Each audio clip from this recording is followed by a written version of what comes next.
जय श्री राम। मैं Swati Agarwal, master numerologist, tarot card reader and a healer.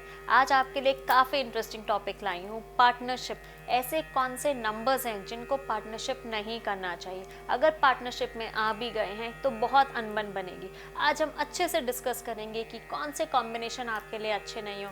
आपने ये हमेशा देखा होगा कि अगर पहले पार्टनरशिप नहीं है, फ्रेंड्स हैं या फैमिली में है तो बहुत अच्छा बन रहा है। जैसे ही पार्टनरशिप में आए कहीं ना कहीं धोखे मिल गए या कोई अनबन हो गई और वो नुकसान ही देखे गई। आज हम बात करते हैं ऐसे कॉम्बिनेशंस की जिनको आपस में पार्टनरशिप बिल्कुल नहीं करनी है। फर्स्ट आता है हमारा 1 and 8 का कॉम्बिनेशन। अब आप ये समझिए कि हमारा रूलिंग नंबर 1 कौन कौन से होते हैं। 1 के लिए हुआ हमारा नंबर 1, नंबर 10, नंबर 19 एंड 28। जिनका भी बर्थडे ये किसी भी तारीख पे आ रहा है, किसी भी मंथ की, उनका रूलिंग नंबर हुआ 1। इनको 8 के साथ कभी भी टाई अप नहीं करना चाहिए, पार्टनरशिप में नहीं जाना चाहिए। और 8 का कौन सा होगा? 8, 17 एंड 26। ये आपको नंबर्स आपस में जब भी मिलेंगे, 1 and 8 का कॉम्बिनेशन, हमेशा कॉन्फ्लिक्ट होगी। बिकॉज शनि देव और सूर्य की आपस में कभी नहीं बनती। दोनों बाप बेटे हैं बट आपस में एकदम एंटी है, क्योंकि कभी भी सूर्य देव ने शनि देव को अपनाया ही नहीं। सो कभी भी ये जो कॉम्बिनेशन अगर आपकी लाइफ में आएगा ना, या अगर पार्टनरशिप में जाएंगे या फिर मैरिज में जाएंगे, तो बहुत सारी हडल्स आएंगी, ईगो क्लैशेस होंगे, फ्रस्ट्रेशंस होंगी, दोनों एक दूसरे की सुनना नहीं चाहेंगे। कहीं ना कहीं आपको ये डिसॉल्व ही करना पड़ेगा। आपकी लाइफ में फाइनेंशियली काफ़ी ट्रबल्स आ सकती हैं। अगर आपका रूलिंग 1 and 8 है और आप पार्टनरशिप में हैं, तो मैं ये बोलूँगी जितना जल्दी हो सके एक तो या तो तीसरा पर्सन ले आइए जो आप दोनों के बीच में एक बैलेंस मेंटेन कर सके, या फिर ये पार्टनरशिप को आप डिसॉल्व कीजिए। बिकॉज ईगो क्लैशेस तो बिल्कुल रहेंगे। अब हम बात करेंगे दूसरे कॉम्बिनेशन के बारे में, 3 and 6। 3 होता है हमारे जुपिटर का नंबर और 3 वाली डेट होती है 3, 12, 21 एंड 30। जिनका भी बर्थडे इन डेट्स पे आता है वो जुपिटर से रूल करते हैं, मतलब देवगुरु।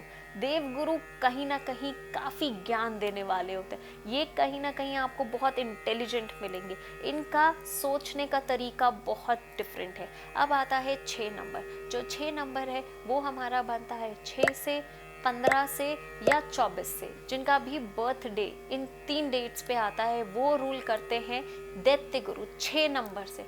अब देवगुरु दैत्य गुरु में क्यों इतना क्लैशेस होते हैं? आप किसी भी पार्टनरशिप को उठा के देख लीजिए। अगर एक पार्टनर 6 नंबर है और दूसरा 3 नंबर है, दोनों में बहुत क्लैशेस होंगे, बिकॉज दोनों की सोच बहुत डिफरेंट होगी। क्या देवगुरु और दैत्य गुरु साथ में काम कर सकते हैं? बिल्कुल नहीं कर सकते। दोनों की अप्रोच एकदम अलग होगी। वो बहुत ज़्यादा असूलों में होगा, वो एकदम स्ट्रेट पाथ पे जाके अपना काम करने वाला होगा। और जो 6 नंबर वाला होगा वो ये कहेगा मुझे नेम फेम चाहिए, मुझे पैसा चाहिए, वो शॉर्टकट्स में जाएगा। इन दोनों की सोच कभी भी आपस में अच्छी नहीं होगी। आपने हमेशा सुना होगा 36 का आंकड़ा।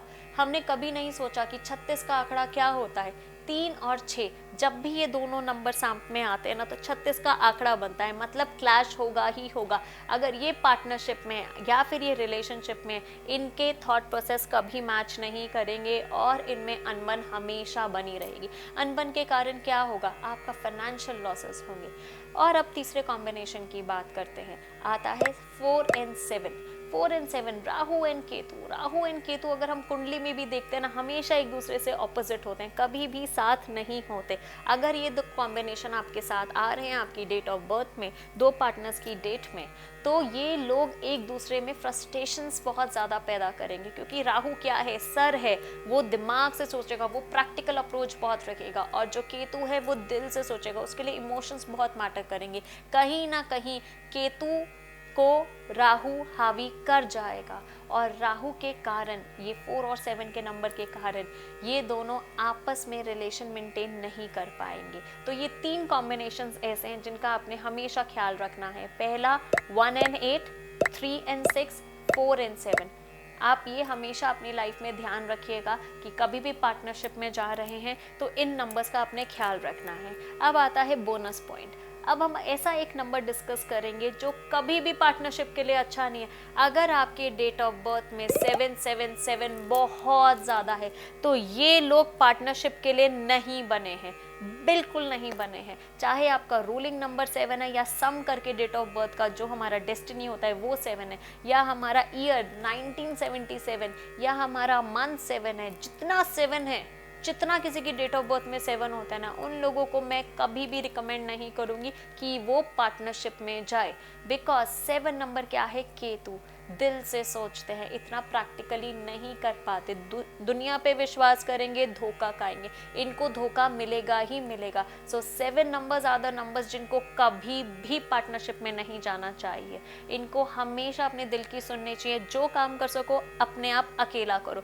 7 नंबर्स हमेशा सोच समझ के रखिएगा कि आपको पार्टनरशिप में नहीं जाना है। आई एम श्योर ये वीडियो आपको काफ़ी यूजफुल लगी होगी, आपकी लाइफ में काफ़ी चेंजेस लाएंगे। और कभी भी आप पार्टनरशिप के लिए देख रहे हैं तो इन नंबर्स का ख्याल जरूर रखिएगा कि सूर्य देव शनि साथ में नहीं होने चाहिए, देव गुरु दैत्य गुरु साथ में नहीं होने चाहिए, राहु केतु साथ में नहीं होना चाहिए। और 7 नंबर का हमेशा ख्याल रखिएगा कि बहुत ज़्यादा 7 है ना तो ये इंसान धोखा जरूर खाएगा। 7 नंबर को पार्टनरशिप में नहीं जाना। आज हमने जाना कि कौन से कॉम्बिनेशन हमारे लिए ठीक नहीं है।